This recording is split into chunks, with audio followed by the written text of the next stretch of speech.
Welcome. Thank you guys all for coming today. This is just, we're so excited to be here in Fairfield. Our program has expanded in Fairfield, and David Shaw's here to launch our program here.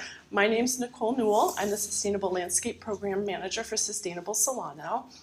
And I want to give you a little bit of history behind our organization. So we started out as Benicia Community Garden, and in 2014, when California entered a drought, we were looking for a way to be more efficient with water. And so we found permaculture. And so permaculture is a way of designing working with nature. So we installed 7 demonstration food forests in Benicia, and there was such a huge water savings that Solano County Water Agency asked us to expand that program all of Solano County. So we've installed 2 private residence food forests in Vallejo, and now we're coming into Fairfield. So the application process is open to Fairfield homeowners. And what is a food forest, right? So it's, I always like to think of it as a community of diverse plants that work together to benefit each other. And a big part of the food forest is utilizing secondary water. We do laundry to landscape gray water systems, and diverting roof water into ditches called swales. So that's 2 ways that we utilize secondary water. And so that's kind of the foundation of what a food forest is.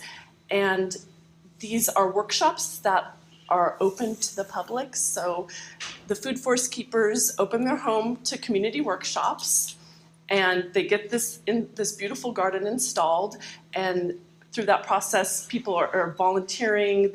They're calling their friends and family to help. So people are learning how to install this while while then a home gets this gorgeous food forest. So now, so this is open to Fairfield, and I saw David Shaw speak in Benicia, which was just such a treat, and he does everything.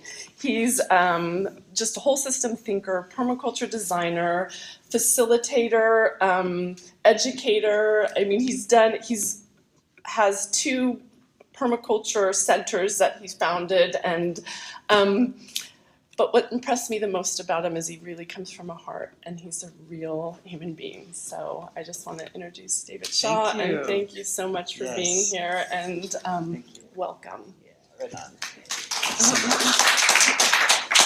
And I brought my guitar at your request. I know. Not here, but great. Well, thanks everybody for being here today. I know that there's a lot of things you could be doing with your time today in particular, so I want to honor you for choosing to be here. So I'm David Shaw from Santa Cruz. I founded Santa Cruz Permaculture about 2 years ago, though I've been teaching permaculture for over 10 years now. I also founded and run the UC Santa Cruz Common Ground Center at Kresge College, which is also a permaculture-infused center. So if you want to go to college in a little bit, come on up to Santa Cruz, or down to Santa Cruz. And you're all welcome. We have free public events all the time. It's only, about 2 hours away from here, so fairly close. We're neighbors on opposite sides of the bay. And so the stories I'm going to share today kind of move through 3 parts. One is covering the basics, just defining what permaculture is and going over some of the key concepts, the theory, if you will.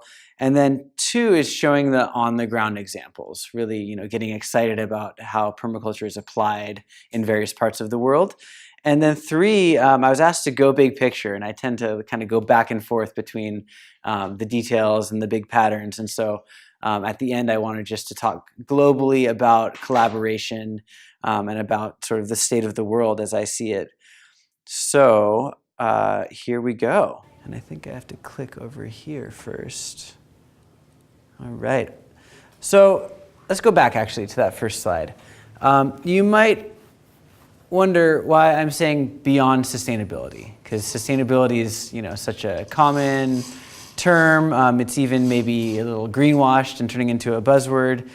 And the reason I'm saying that is because, one, given the state of the world, what are we sustaining right now? Are we sustaining the status quo, especially with what's happening in Charlottesville and with the sort of rise of white supremacy here? What are we really wanting to sustain? In fact, I would say we're needing to consciously choose healing. We're needing to actually go out of our way in many cases and regenerate and restore damaged social systems, damaged political systems, damaged ecological systems. They're really all connected because that's how systems work, right? It's like a spider web. You pull on one string and everything else moves. Yeah, what are we really sustaining? Are we sustaining the status quo? And then also we need to choose this ethic of healing, or what I like to say is libdify, which is leave it better than you found it, right? Turning that into an acronym. We need to libdify the world. And so here's just a basic concept of degenerative, generative, or sustainable and regenerative systems. And this comes from an article about community resilience. So, you can see the system coming in, and then there's a shock that happens.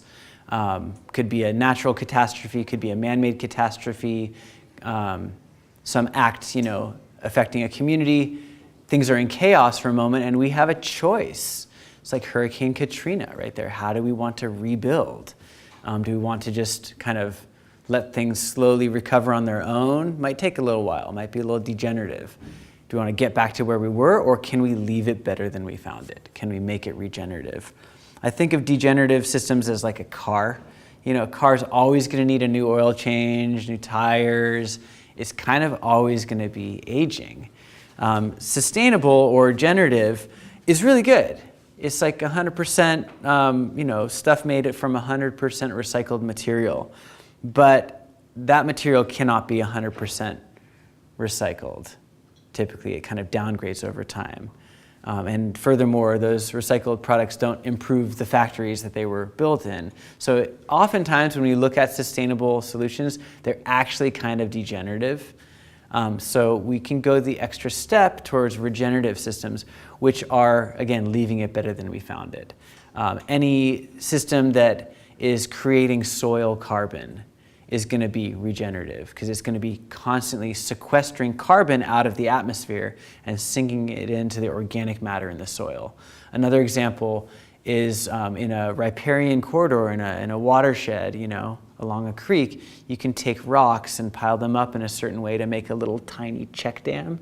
And as the water rushes down that creek, it'll slow down, spread out, and sink into that into the groundwater right there, and over time that'll raise the water table so that the stream will run more. So that's a regenerative solution. Every time it rains, instead of washing away soil and silt and everything, it's actually sinking in right there and thus raising the water table. So another way you could think about this is when you're talking about your partnership or your marriage, is your marriage sustainable or is it regenerative? If you think about it. Oh yeah, we're getting by, it's doing good, we're still there, still together. Versus like, we're going to new places every time we meet and, things are growing. And so, I think that's a good example of how we can move beyond sustainability. So another critical aspect of permaculture is around not waiting anymore. Permaculture was started in the late 1970s in Australia by Bill Mollison and David Holmgren. They coined the term, and it's permanent culture and permanent agriculture at the same time. And they basically said, the political systems and the economic systems of today, they may be with us, they may be against us, but they're inadequate. And we need to just not wait any longer. And just get to work. So it's kind of an anarchist route, you could say, but it's to say that we need to take responsibility for our own lives and that of the future generations and not rely on anybody else to take that responsibility for us. You could also refer to Margaret Mead, the anthropologist's famous quote, "Never doubt that a small group of thoughtful, committed citizens can change the world. Indeed, it's the only thing that ever has." I like to think about the power of conversation in that same way.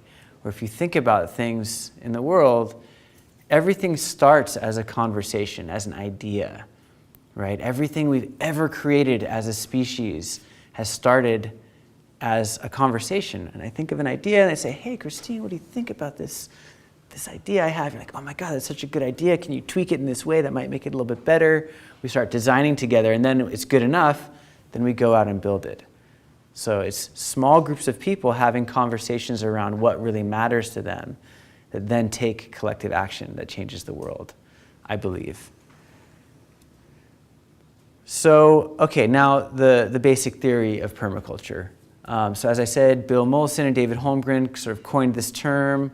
They very much open sourced it from the get-go, so a lot of permaculture curriculum and videos and whatnot are all free and online and accessible.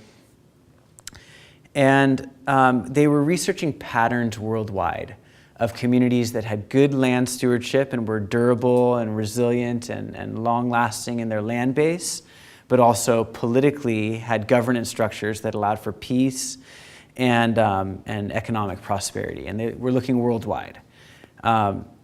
And so what they found is that every society they looked at that was durable and resilient on their land base had a moral framework. There's a basic ethical foundation to their society. And they distilled it to these three ethics: earth care, people care, fair share. So earth care, kind of obvious. People care, also kind of obvious. But just to expand on that a little bit, what's good for the earth is good for the people. What's good for the people is good for the earth. What's bad for the earth is bad for the people, and what's bad for the people is bad for the earth. It's that basic principle or indigenous wisdom that all of our ancestors have at one point in time that says we are nature. This whole separation of humans from the natural world that came about with industrialization and that, man specifically will dominate nature, it's just so false and artificial. We have evolved to be to fulfill our ecological niche just in the same way an oak tree has evolved to fulfill its ecological niche in, similar yet different ways. So that's the first two ethics. The last one, fair share, is a little trickier, as you can imagine. So fair share is that economic aspect of things, the fair share of the pie, as the icon will show. And that's about setting limits to wasteful growth and overpopulation and redistributing the surplus. So we want to design systems that are overabundant, design gardens that are overabundant and produce more food than we need so that we can return it into the system for other life. Again, leave it better than you found it. Not just trying to grow enough just for me and just for us, but actually more than enough. And if you think about it from a farmer's perspective, crop failure is a very real thing. It's good to overproduce. Like when we're crop planting on production farms, I work at the UCSC Farm and Garden quite a bit, and when we sow seeds and we need 100 plants, we sow 120 plants, and when we need, or let's say we sow 140 plants, and then we plant out 120 of them, and then we harvest from 100 of them because gophers might have eaten some might not have germinated. We always overproduce like that so we can have enough and also give the abundance away. That's the no hoarding principle, basically, or the no hoarding ethic. And then setting limits on wasteful growth and overpopulation and overconsumption is kind of an ecological reality. I think about it like a petri dish. If you've got a culture introduced into a petri dish, it's going to grow and fill that space as long as there's food and space. If they run out of either, they're going to stop growing. That's just the ecological reality of things. And so as human beings, we're confronted with that as well. With the Haber-Bosch process and synthetic nitrogen a while ago, all of a sudden we have, we can produce more food, and that is a big cause of overpopulation. And with certainly globalization and people moving about and development being as it is, and this seemingly unquenchable, inexhaustible resource of fossil fuels, we are just overpopulating the planet. So we've got some real ethical questions there. So that's the permaculture ethics. And now this next slide and the next one are text heavy, and I would not normally go into this, but I thought a few people might want to geek out on permaculture principles. So we'll go into a few of them. But permaculture principles are basically something anybody can discover or name at any point in time.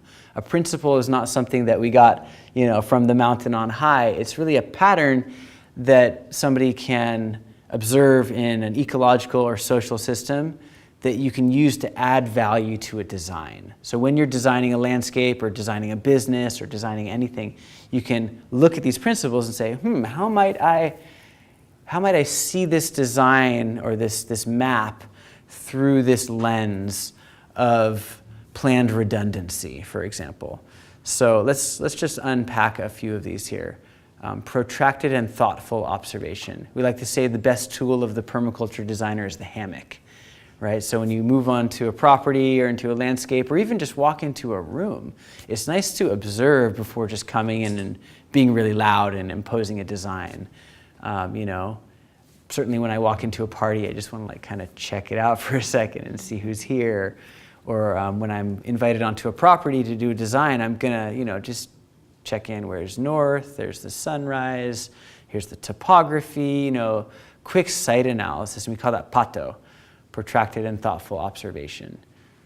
Okay, the next one, stacking functions, which is to say that every element serves many functions. And that one goes hand in hand with planned redundancy, which is to say every function is served by many elements. So stacking functions, my students are really good at this at UC Santa Cruz. When they take a class, it fulfills a GE, it fulfills a requirement for their major, it's with the professor they like, and it's on the side of campus where they have other classes. All these different functions are being met all at once. When we create a pond, for example, what are some things that ponds do for you on the landscape? Attract wildlife, habitat. Give you water. Give you water. They catch and store water, and then you can draw from it. There's an element of fire safety there and fire suppression. If there's a fire coming and your house is on the other side of the pond, it's not going to probably cross that pond. So on and on and on. Irrigation, water, so many functions. That one element does many, many things. Okay, then let's switch to the next principle of planned redundancy and say the function of water. You need water on the landscape for your plants, for showering, for drinking. We need water for many, many things. So you've got the pond. What if the pond runs dry or the pump isn't working? You'd be out of water. Okay, so then we've got the city water hookup as a backup, really good. Maybe there's rainwater tanks to collect water. Maybe there's a creek or a stream on the property. So you've got a redundant design to fulfill the function of water. That's very important because, if you put all your eggs in one basket, you know how the story goes. So then relative location, I love this one because it's to say permaculture is not an assemblage of nouns. It's not just a bunch of cool stuff.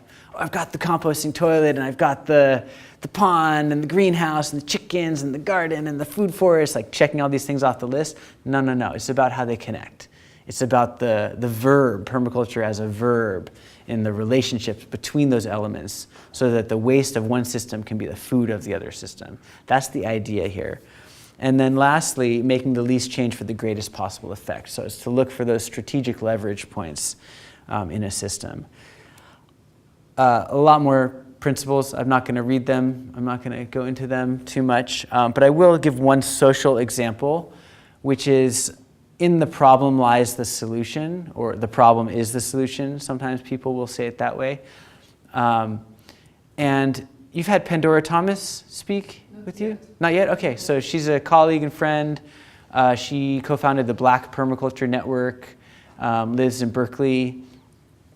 And she was looking at how many black men, in particular in her community, were incarcerated and then coming back and not able to re-enter in a good way, right? Not able to find a job, find housing, just resettle into being a free man and what it is to be an engaged citizen in the world with rights and with responsibilities and aspirations. And so she's like, dang, this is a problem. And then she's like, wait, so I'm gonna say this again. All these men are coming back and they don't have jobs.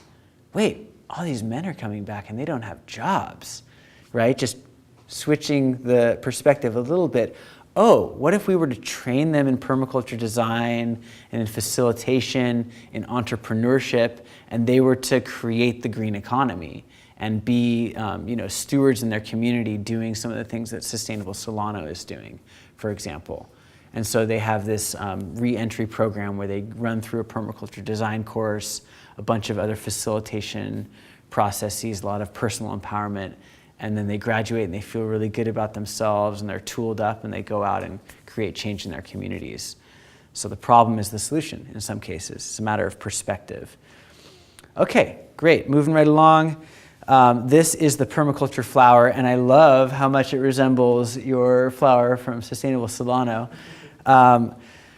So you'll see the ethics and design principles spiraling throughout these domains, these different petals of the flower. And so permaculture is often sort of pegged as a gardening technique, and it is. Permaculture is really easy to see in the garden. There's a quote from Jeff Lawton saying, all the world's problems can be solved in a garden, and I believe that. But it's so much more than a garden technique, and this image really shows that. So yes, there's land and nature stewardship, gardening, agroforestry, tending the wild, regenerating grasslands, redwood forest, oak forest, both the garden in a fenced-in sense, but also the wider garden. Next, we've got land and nature stewardship. Building is next. So natural building. The construction trade is very destructive on the landscape. You've seen quarries, I'm sure, clear cuts for wood. A lot of greenhouse gases are produced through the production of concrete, on and on and on. But it turns out people around the world for a long, long time have been putting clay, straw, and sand together and making adobe bricks. And those buildings have been around for thousands of years in some cases. It's a little tricky in earthquake-prone California. We've got some unique challenges and opportunities. And in other places of the world, they're using, bamboo and other materials. But there's ways to build more beautiful, less toxic, and more sustainable buildings than we're currently doing. So a lot of permaculture courses will build a cob oven or a cob bench or something like that just to sort of get through the techniques and the process. And then if you get excited, you can then work with the county to do the regulatory process to actually permit a building and permit a home. A little easier up in Oregon and in Northern California than it is down here. Tools and technology. It turns out technologies are not neutral. People tend to, the dominant paradigm, I would say, in our society is that, technology is neither good nor bad, it's just how you use it that makes it good or bad. Well, maybe. I would argue that that's not true, and actually every technology has a bias that's built into it in terms of decentralizing power or centralizing power, in terms of being something that a farmer could build and maintain on their own, or something that's going to rely on external inputs for the whole life of the technology. So there's this whole field of appropriate technology that emerged in the 70s. It's a big part of permaculture design. So that could be things like the bicycle or the rocket stove, sun ovens, ways to get off of kerosene and propane and fossil fuels. Education and culture, looking at things like Waldorf school, home school, participatory action research, moving away from just top-down academic research towards more engaged research processes. And we need to have our own culture and entertainment generated in our communities, so we're not always driving to the city for our shows. What about talent shows and passion shows and dances and whatnot? I'm going to skip this one for a second. Finance and economics. There's a whole great realm of financial permaculture, and I'm fascinated by it. I have a real thing for economics because it's really the base in many ways of our society, and I would argue the base of the problems we're facing. So things like complementary currencies and time banking, alternatives to the US dollar. Again, when we put all of our eggs in one basket in terms of currency trade and we just rely on the dollar, which is now just ones and zeros anyways, it's not very resilient. In economic hardship, you want to have a diversity of ways to trade with people. So time banking is an hour-for-hour exchange, but it's not taxed.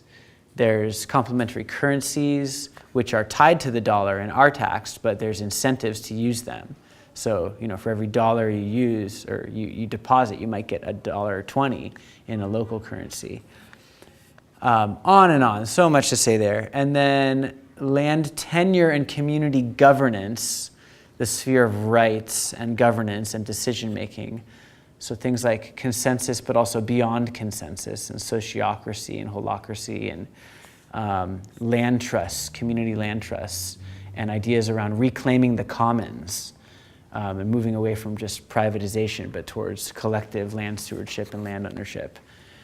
Okay, and then back to health and spiritual well-being. The reason I leave that one last is because it was kind of the, I don't want to say that, it was the forgotten petal on the flower for many years. I think many permaculturists were of this sort of hyper-masculine, has to be the built world, garden, land, and kind of left out some of the more psycho-spiritual, compassionate elements of what it is to be a human and a human in society. So people said, oh, it's too metaphysical to get into well-being and spirituality in that way. It can't be permaculture if you get into metaphysics. And I understand that. We don't want to estrange people and take a certain ideology or religion or stance. And I think that's still true. At the same time, we can all agree that, I believe we can all agree that there's a psychological and spiritual element to being a human being. And certainly we want to have things like yoga and tai chi and healthy food and other ways to take care of ourselves, especially in this sort of hyperactive culture that we have here in California. So that's where that came in. All in all, the top half are the visible structures and the bottom half are the invisible structures. So when you talk about social permaculture, it's this stuff down here that we're talking about, or the invisible structures. So that is the Permaculture Flower and the first part of the talk. Now we're moving on to part 2, which are the examples. And this is where it really comes alive. So that's the theory, got that done. Oh, there's one part actually, I forgot. Let me give you a definition, my definition of permaculture. And I want to invite you after this talk to, when you're talking with people, if they ask you what permaculture is and what that silly talk is that you went to, give it a try. See if you can have a little definition. And here's mine. It's from Toby Hemingway, the late and great permaculture teacher who died last February, author of the best-selling book in permaculture, Gaia's Garden, which I think I saw here somewhere. Yeah, on the table there. Great book. And it's about the gardening aspect of permaculture primarily. So Toby said, permaculture is a whole systems design philosophy. Permaculture is a whole systems design philosophy or design science rooted in natural patterns and indigenous wisdom in order to create durable and resilient human settlements. So unpacking that, permaculture is a whole systems design philosophy. There's really no such thing as permaculture. It's always permaculture design. It's a design science. It's about the lenses, through which we see the world. It's whole systems, right? You see that whole flower right there. It's not just the garden, it's how everything interacts. Rooted in natural patterns, right? So looking at how water flows down the landscape and thinking, what can we learn about how to live as a human being from how water lives? What can we learn about how to be good on the landscape through looking at how the deer are on the landscape? Okay, and then looking at indigenous wisdom. Right, so looking at how the Hawaiian Ho'oponopono culture has a peacemaking tradition that has elements that are similar to the Haudenosaunee peacemaker, Iroquois Confederacy peacemaking tradition, that have elements of how, my Scottish ancestors have a peacemaking tradition, okay, there's like some universal patterns to this indigenous wisdom. And it's not trying to avoid, but also call out cultural appropriation, not trying to just take from all these elements, but when we're invited and when we're, gifted these stories that, for example, the Mohawk people came out in the 70s at the United Nations and said, we have this story to share with the world of how we went underground hundreds of years ago because it wasn't safe, but we've been holding on to our ways, and now we're back with a message to the world. There's a great book called Basic Call to Consciousness that goes into that story. When they came out to the United Nations, that's a story that they're sharing with the world, right? They want to distribute and keep alive as an oral tradition. So when things are given like that, it's good to, bring them forward when you feel moved, but also to give respect to that lineage, because there is a history of cultural appropriation. So permaculture is about looking at those cultural elements and saying, oh, wow, just like plants move around the world, cultural elements move around the world too. Like the greeting custom. Someone comes to your house, you offer them a cup of tea. That's like a universal pattern for good community. The potluck. Okay, in order to create durable and resilient human settlements. That's pretty self-explanatory. It's to design for thriving communities. Great. So now moving on to the examples. This is a great example from Portland, Oregon, an example of community governance and so much more. It's called the City Repair Project. And there's many, many ways to explain the emergence of this project. I think this image does a really good job. On the left side, you'll see a typical suburban intersection where, the only way to meet right there is if two cars collide in the center of the crossroads. Otherwise, you're pretty much not going to meet your neighbors, and people don't look too happy either. They look kind of in a rush. There's some pollution going on. It's a cartoon. But then on the right side, you see they've transformed that crossroads into a place of meeting. That vacant space that was once just for cars is now a place for weddings and birthday parties.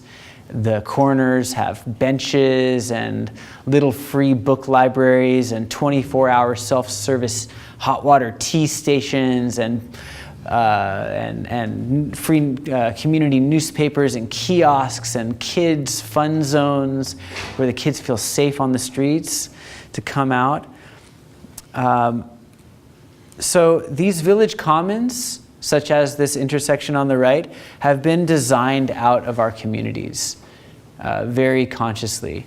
If you look in Europe, there's many, many places where there's these central parks, right? These piazzas, these piazzettas to gather. And they're pretty historic. We travel to go see them and to be in communities like this that feel a sense of civic engagement.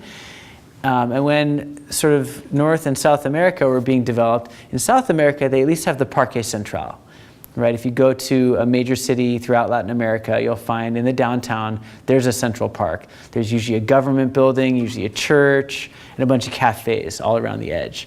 And a big mango tree or something there to provide some shade.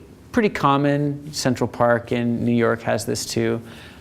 But when westward expansion was happening in North America, the National Land Ordinance, which is basically the pattern for westward expansion, said we don't want that anymore. And so they laid the Roman grid over, which is the north, south, east, west grid system you'll see in a lot of cities. That was the pattern. Don't need the commons anymore. And the idea, it's called the Roman grid because the Romans developed it as a divide and conquer strategy so that you could have two chariots, one going north-south, one going east-west, and you could control the entire citadel just with two chariots. So it's very practically a divide and conquer strategy that has been put over the West. And here we are in the grid. We don't know that we don't know sometimes. And so City Repair's changing that, and here's what it looks like. So they have design charrettes. They get kids together. Kids love this stuff because it's like playing, dollhouse and designing. And so they get cardboard little houses and little popsicle sticks with paper and trees, and they're like, oh my God, that's my house.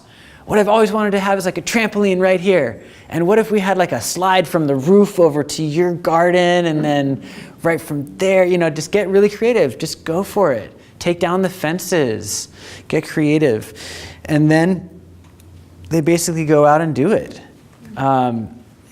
Sometimes there's permitting involved. The very first project was unpermitted. They'd been giving cookies to the local cop for years and becoming their friend, and then they had a big block party because they went to the Department of Transportation to see if they could legally do this, just painting the intersection to calm traffic, because 2 little girls had been mowed down by cars in 1 year. And they said, we have to stop traffic on Tacoma Street. And the Department of Transportation said, no, you can't. This is a road, and it's the public road, so nobody can use it. They're like, wait, the public road, so nobody can use it? That doesn't make sense. This is our street. You mean after paying a mortgage for 30, 40 years here, we don't own the little planting strip in front of our house? This is not going to stand. So they called the neighbors, they had a town meeting, everyone wanted to do this. They called a block party, shut down the streets, and overnight they did it. They just made it happen. They all crossed the line together, and then within a matter of weeks to months, the county and city code had changed. And now there's, I think, something like 30 different legal structures in place to allow this sort of construction to happen. And by this construction, I mean all of this, not just the painting of the intersection, but small natural building projects like benches that are covered. How beautiful is that? Don't you want to live in a world that's more round and you can touch and smell the earth more, and it's got the hot water tea station. I had tea there a couple months ago when I was in Oregon. It's still there. They repaint the intersection every year to keep the oral history alive. The teenage boys that were once the hoodlums of the neighborhood that would vandalize this stuff, they painted it, so it's their turf. They reclaim that space, and they're the protectors of this space now. So their trouble is painting stuff.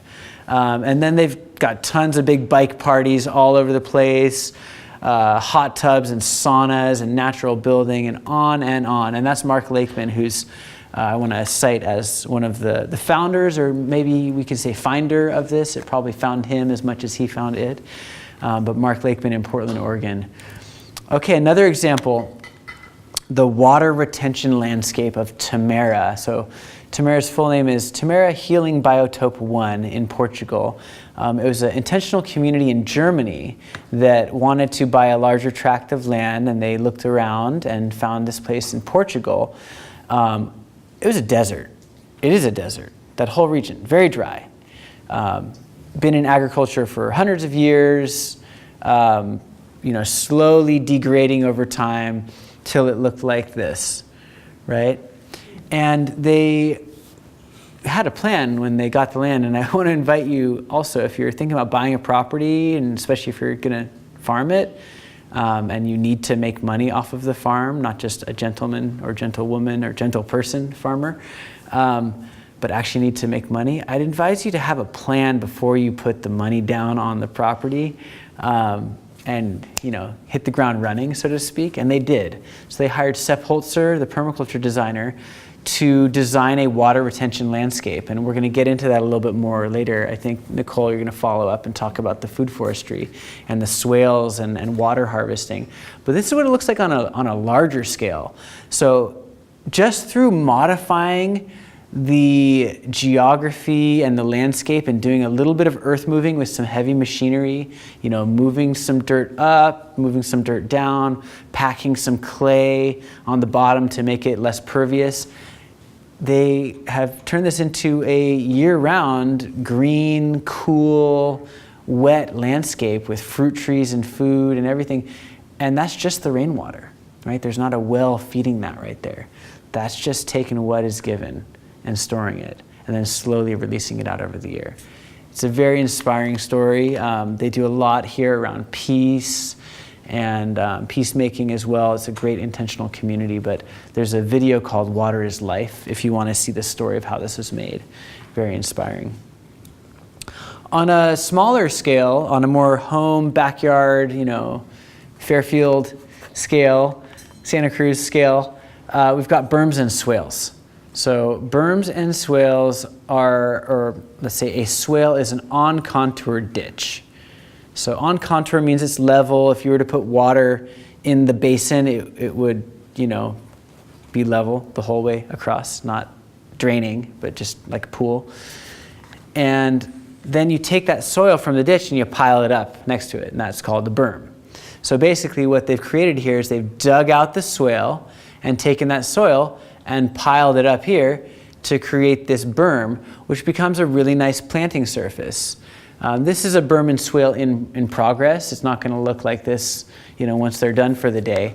But you'll see, this is the grade, then it goes down. You could fill that with wood chips. You could, fill that with stones and turn that into a pathway, or you could leave it, that's fine. In some cases, if you have water-loving plants, you can plant the swale. If you're in a really dry, arid climate, that might be where you plant. In fact, at our farm at UC Santa Cruz, we're planting corn in the furrow, right? So certain crops can tolerate being a little bit wetter, might need a little bit more water. And then things that don't like to have their feet wet, trees that don't want to be in standing water in the wintertime, for example. Pears can tolerate having their feet wet over the winter, but like cherries and apricots and stuff like that, they're not going to really appreciate that. So you plant them on the berm. They're lifted up a little bit. Every winter, when it rains, that fills up, the water recharges. You could, plumb your laundry machine to a swale, and it's kind of like a French drain, basically, where the water will just fill the swale and recharge right there. And underground, every year, a lens of water is growing. Every year, as you get 20, 30, 40, 100 inches last winter in the Santa Cruz Mountains, it's recharging the groundwater to the point where that aquifer is getting recharged, and then the water table is rising. Right, so this disk of water is growing underground and then, sinking into the aquifer, and that's also rising. So you'll see, I'm going to go back one slide, you'll see it's not just the area like immediately at the pond's edge, it's the landscape way up here too, because it's affecting the larger hydrology. Isn't that so amazing? We can reverse drought. The California drought is a human-designed problem. We have designed this problem by having impervious surface with a downspout that goes to a storm drain right out to the ocean where it turns into salt water. That's the exact opposite of what we need. We need that water to hit, sure, it might hit an impervious surface, but eventually it needs to hit a pervious landscape where it can slow down and spread out and sink into the groundwater.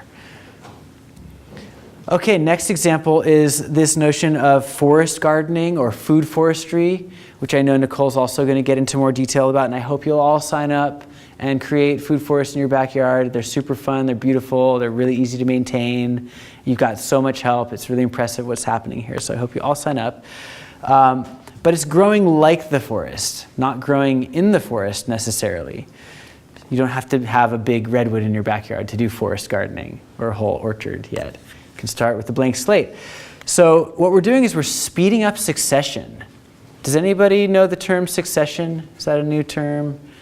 Okay, so succession, if you think about a forest that is clear-cut, or there's a landslide or an earthquake and everything gets mixed up, and you're reset and there's like no trees and grasses, it's just like mixed up dirt. That's the earliest stage of succession after a disturbance. Then slowly over time you get some grasses and annual plants coming in, and then you get some low-growing shrubs, and then maybe a tree can come in, and then eventually you have, back to sort of an old-growth climax state. Not all ecosystems turn into forests. There are old-growth grasslands as well, but it turns into that later stage of a mature ecosystem. And then a disturbance happens, and it resets all the way back there. Turns out as time moves on, the diversity of the ecosystem will increase, and as a disturbance happens, it decreases.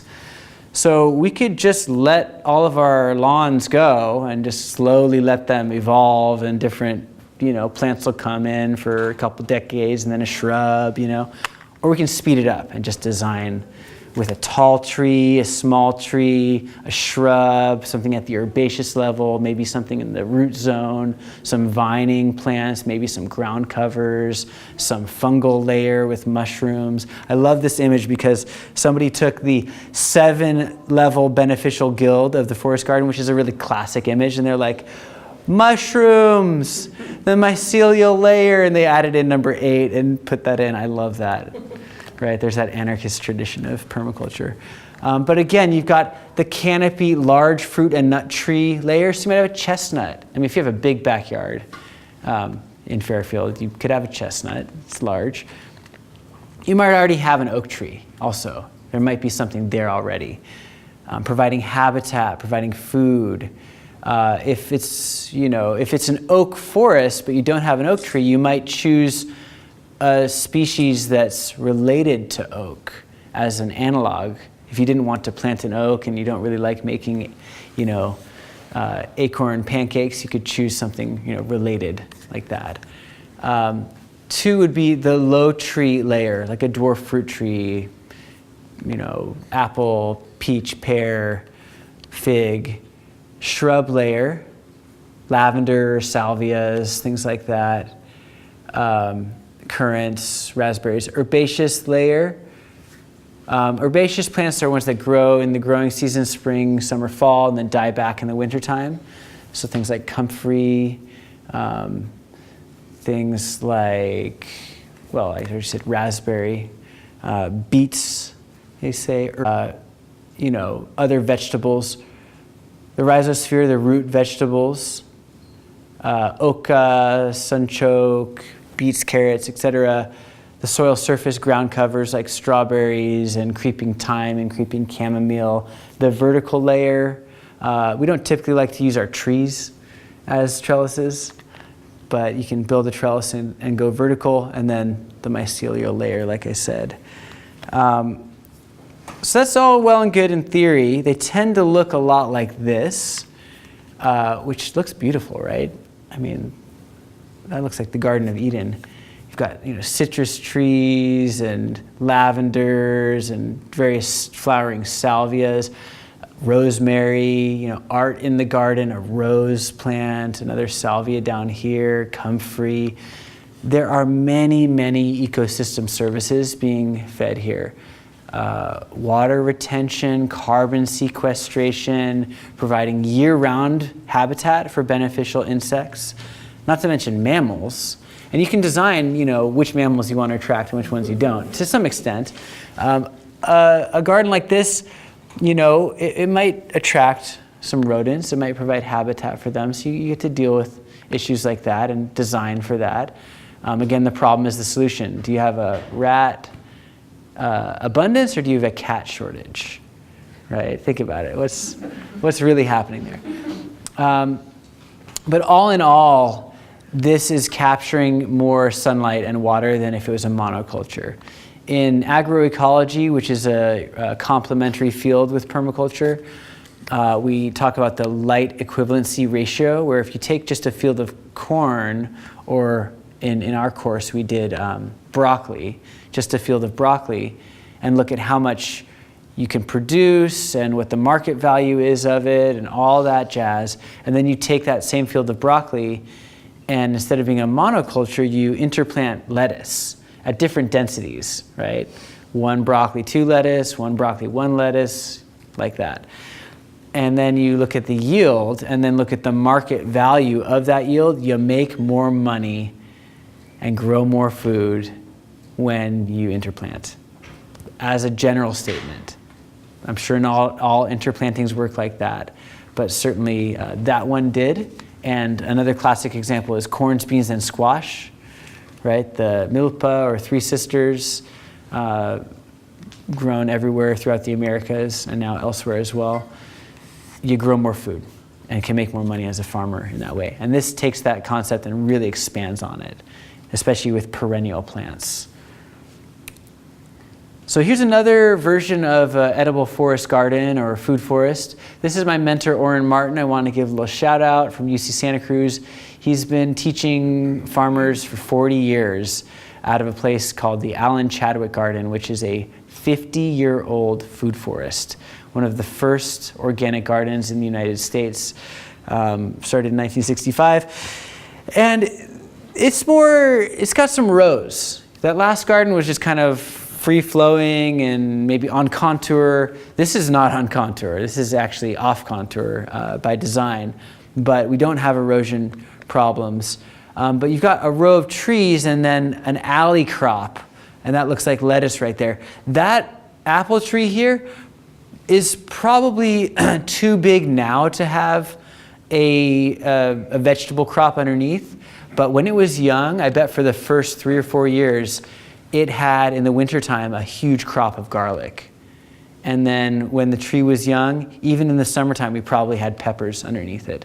And so we're growing crops under the trees for many, many years. And then once they're full size, we'll stop. The trees will be there for 10 years, and then we'll actually take those trees out and plant more trees elsewhere, because we need to teach students how to plant trees. So that means sometimes you have to take out trees. But there's many different ways to do this interplanting. Okay, another example moving around the permaculture flower is financial permaculture. So as I said, I'm really fascinated by the economy and see it as one of those leverage points for change today. Who's heard of Winona LaDuke? Anybody? Miss Magazine gave her the Woman of the Year award about 10, 15 years ago, I believe. She ran with Ralph Nader under the Green Party ticket for Vice President of the United States. She's a Native American woman, Ojibwe, Anishinaabe, and I got to study with her in England at the Schumacher College, which is like a center for sustainability and alternative economics. And she said a quote that I've never forgotten: "You're either at the table or on the menu." You're either at the table or you're on the menu, which means there's decisions being made every day about our lives. Do we want to be engaged in those conversations and have a seat at the table? And if we're not, we're on somebody else's agenda. We're on somebody else's menu. So yeah, there's economic plans for how the middle class and lower class and upper class are meant to be in America. I don't like those plans. I want to do something different, actually. So we're working on it. And there are some low-hanging fruits, and then there's some bigger things. Bigger fish to fry, not the right analogy. Bigger problems to find the solution in. So complementary currencies, that's a really great example, which are alternatives to the US dollar. As I said earlier, it's not a very resilient design to just have all our eggs in one basket and just use the almighty dollar for everything, whether it's credit cards or cash.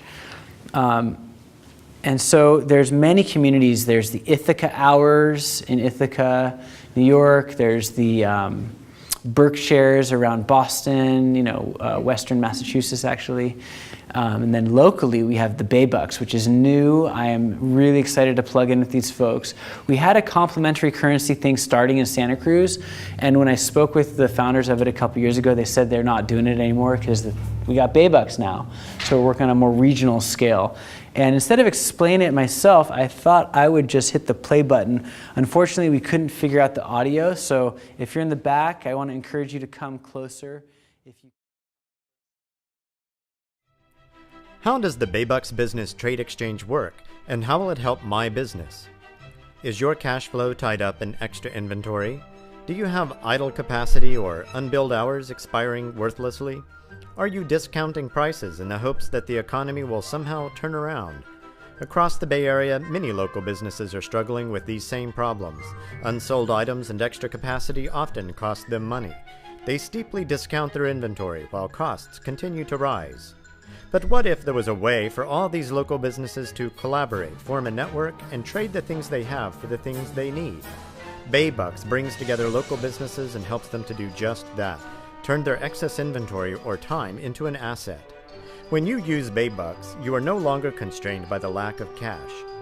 A business earns Baybucks when they sell their own goods or services to another member business.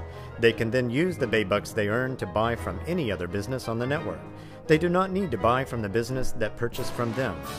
Baybucks helps improve your cash flow, brings you new customers, additional business, and improves your profit margin, all while helping other local businesses just like yours. Yay! Baybucks. Cool. Kind of like the barter system, but you can use it with different businesses, I guess. Yeah, it is. Oh, okay. We're doing this now, are we?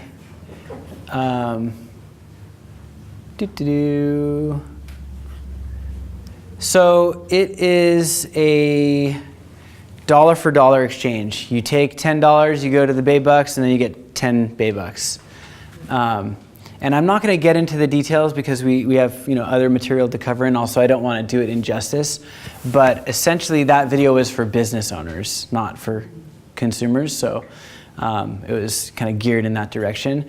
There is the basic concept that people have in their business. They are not necessarily working at full capacity all the time, or might have inventory that's just sitting there. And with inventory and supplies and manufacturing, you make your money by moving them and creating more.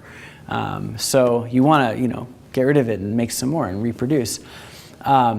So Bay Bucks is a way to incentivize people to take that extra inventory and extra time and use that in the Bay Bucks system. So you're not taking away from your cash economy stuff. That's still a part of your business. But with that extra inventory, you can move it. That's the basic concept here. In some cases, you literally go to the bank. I think Ithaca works like this. You go to the Ithaca Hours bank, you give them $1, you get $1.10 in Ithaca Hours. Because there's this, I forget what it's called, there's this factor where when you spend money locally, it has a multiplier effect, is what it's called. Where just the money circulating creates wealth in your community. And the opposite's true, where when you spend $1 at a store that's sending that money out of the community, we're impoverishing our community. Hence buying local being such a good thing. It's really powerful.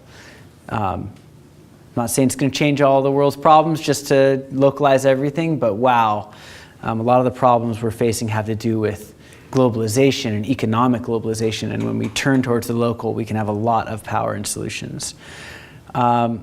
Another example, as I said, was time banking, which is an hour-for-hour exchange. It builds community. A hazard around time banking is sometimes it tends to be, light services and not really getting into surgery and ambulances and things like that. So it's not going to replace everything, but there's a lot of community that can be built through time banking. And a lot of good projects can happen, especially intergenerational collaboration and real friendship forming. Let's face it, folks, in America and in California, we're largely isolated from one another. And I don't know about you, I'm a community-oriented guy, really social, but I still want to meet people. I still want to meet strangers, especially across difference, especially across class, race, age, nationality, all sorts of differences. So any system that can help facilitate those exchanges, I think, is a good one.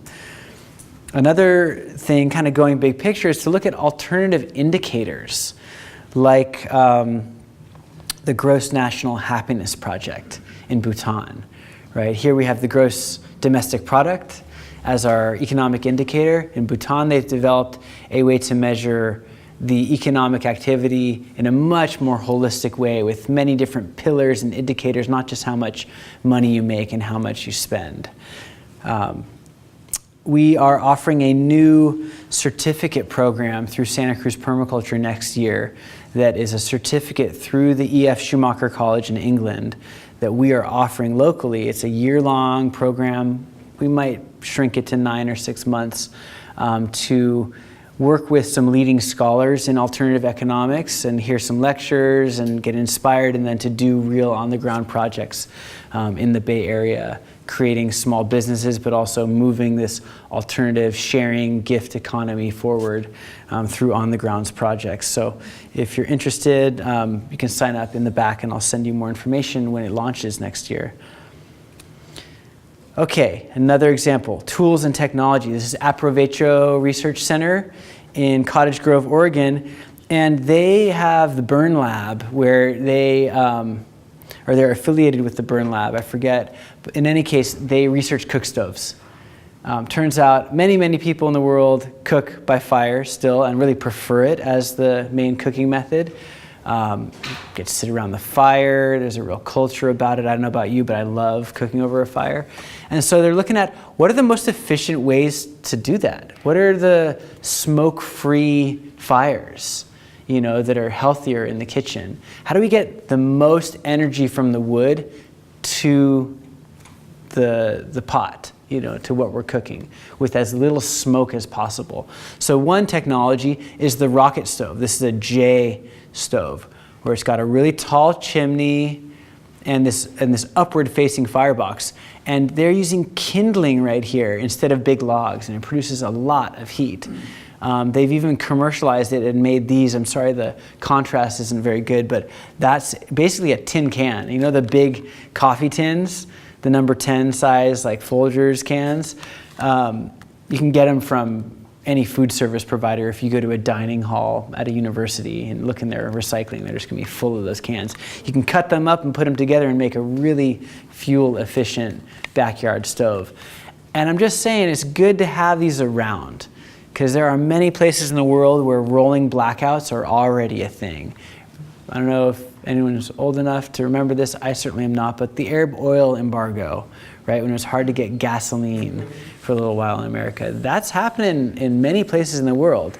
And so do we want to wait till that happens to have a backup? It's like, your disaster preparedness kit. Or might we just have it now and just use it now, as if we wanted to get off of fossil fuels and dethrottle now instead of later? It'll be easier to do that now when we have the resources. So definitely keep a rocket stove in your disaster preparedness kit. It's a good thing to have.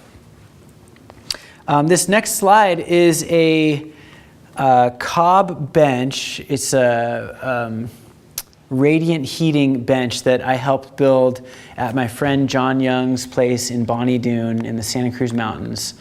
And so here's where the wood goes in, and then the fire goes down into a tube around this bench through a tube up here and then around and out this chimney. And by the time it comes out, it's not that hot and there's no smoke. So this house, on the other side of the living room, there's a standard, fireplace like that. And it's a huge room with a high ceiling and a staircase that goes upstairs. And Bonnie Doon gets cold in the wintertime.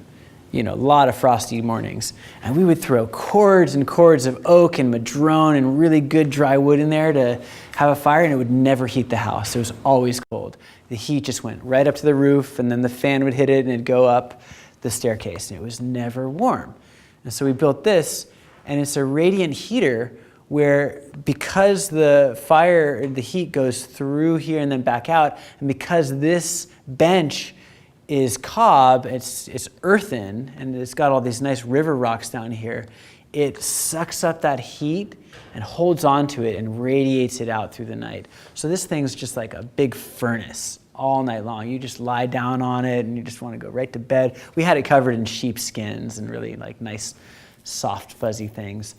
But now we're using kindling, literally little twigs, and it's heating the whole house pretty much. I mean, that whole immediate area, where we were using cords of wood and it wasn't working. So having the right tool makes a big, big difference. Who designed that? That was Ernie and Erica, who learned with Yonto Evans. Yeah, Rocket Mass Heaters is a book that actually I think has that photo in it. Rocket Mass Heaters.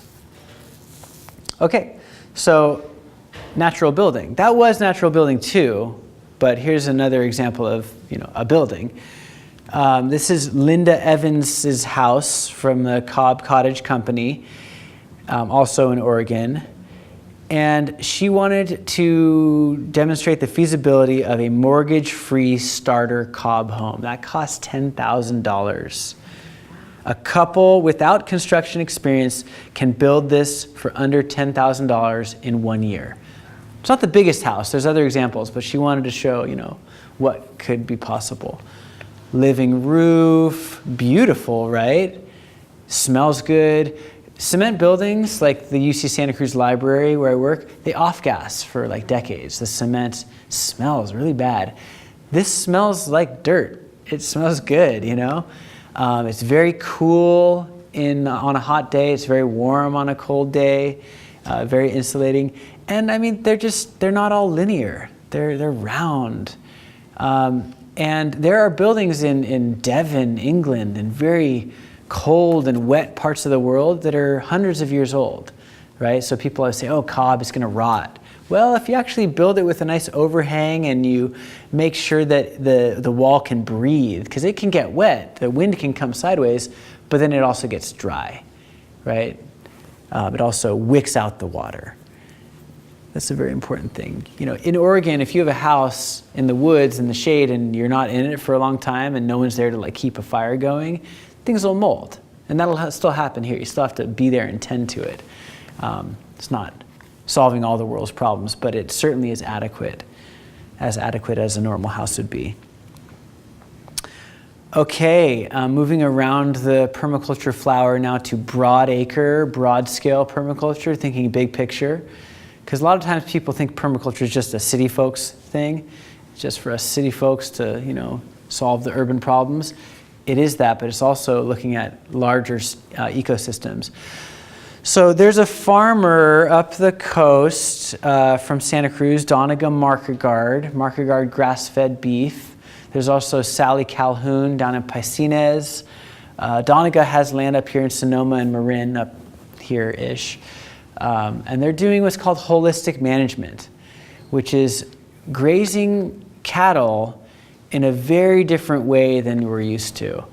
And who's seen the film Cowspiracy or any of the films that are very sort of anti-industrial meat agriculture? There's a good reason to be anti-industrial meat agriculture, animal agriculture. It's basically caused this all over the world. It's one of the leading causes of desertification worldwide. And so what has happened is on the rangelands of the Midwest, for example, a big fence will get put up over, 1,000 acres, let's just say, and cattle will be brought in, and they'll forage that whole area, and they'll eat their first favorite foods, and then, they're just going around trampling it, eating their first favorite foods, and then they're gone, and then they find their second favorite foods, and they're eating all them, and while they're eating their second favorite foods, the first ones are growing back, and then they go back and find those and eat those, and then